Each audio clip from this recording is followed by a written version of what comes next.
good morning po. Today is Saturday. So medyo busy tayo today. Yeah, so magba-vacuum lang ako ng bahay and magwa-washing na ako ng uniform ko. I have to put them away para hindi tayo makalat masyado.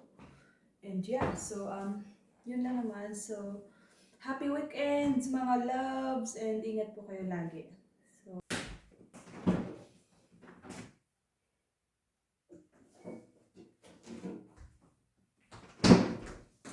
ito naman yung dala niya. It's okay, masarap din naman, pero I don't like it.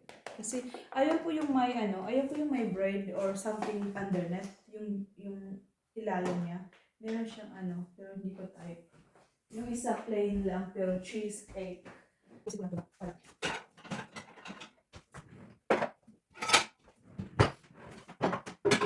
Nag-exercise pala ako, balik ako mag-exercise.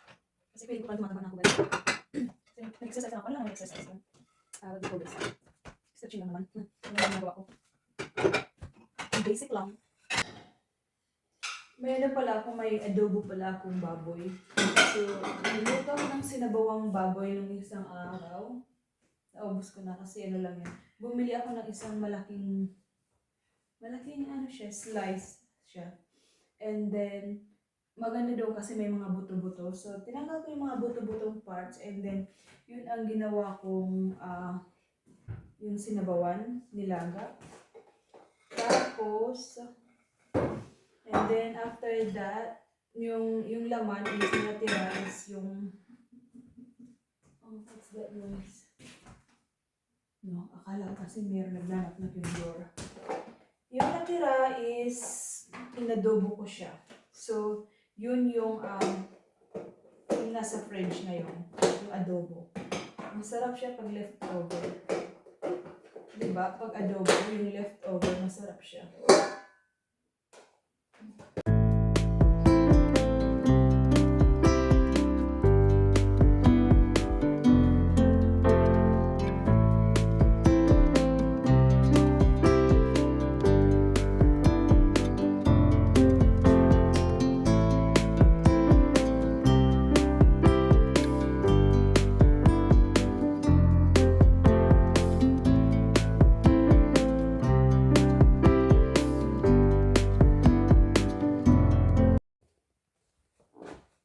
Tingnan nyo guys yung weather outside. Napakaganda.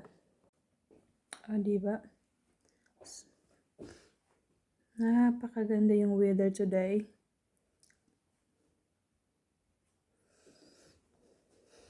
So yan.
Um,